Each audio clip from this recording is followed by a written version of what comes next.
श्रद्धालुओं की जान गई है।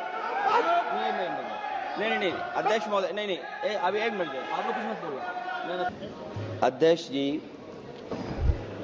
मैं सबसे पहले आपका अभिनंदन एवं अभिवादन करते हुए आग्रह करना चाहूंगा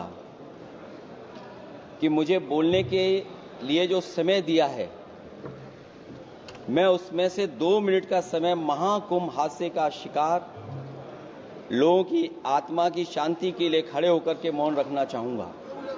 अगर किसी अन्य को भी सच्चे मन से मृतकों के प्रति सच्चा भाव है तो वो भी हमारे सांसदों के साथ खड़ा होकर के ये मौन श्रद्धांजलि अर्पित कर सकता है। ये माननीय सदस्य अध्यक्ष महोदय, अगली लाइन अध्यक्ष महोदय, ये विषय अध्यक्ष महोदय, आप सीनियर लीडर हैं। अध्यक्ष महोदय, ये अधिकार आपका है। कभी नहीं रही।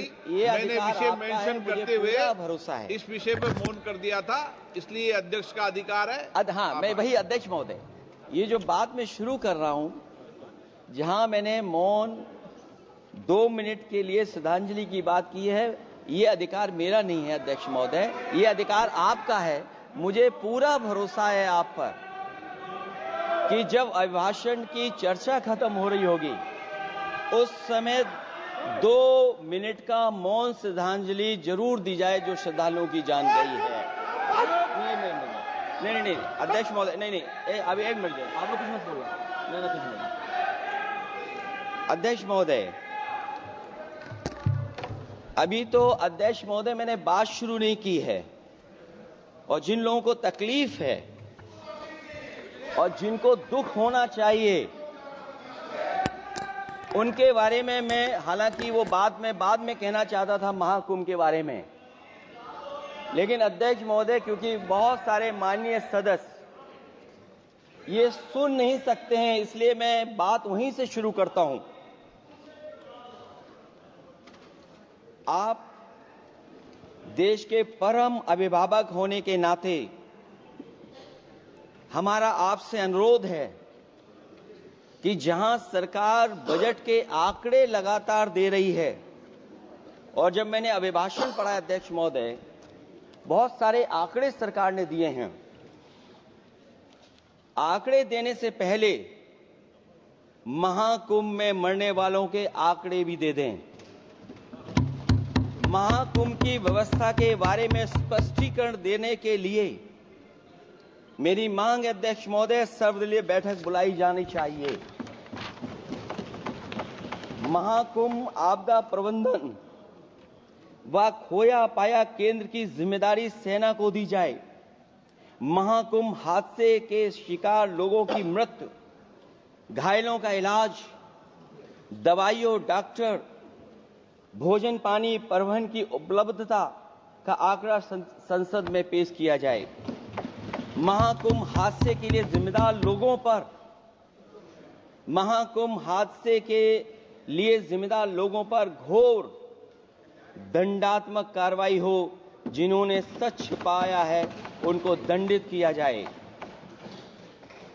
अध्यक्ष महोदय, हम डबल इंजन की सरकार से पूछते हैं, अगर अपराध बोध नहीं था तो आंकड़े दबाए, छिपाए और मिटाए क्यों गए हैं? सच छिपाना और मिटाना भी तो अपराध है। इसका दंड कौन भुगतेगा अध्यक्ष महोदय? जहां इंतजाम होना चाहिए था वहां प्रचार हो रहा था। एक धार्मिक समागम में डबल इंजन का राजनीतिक प्रचार अशोभनीय है, निंदनीय है।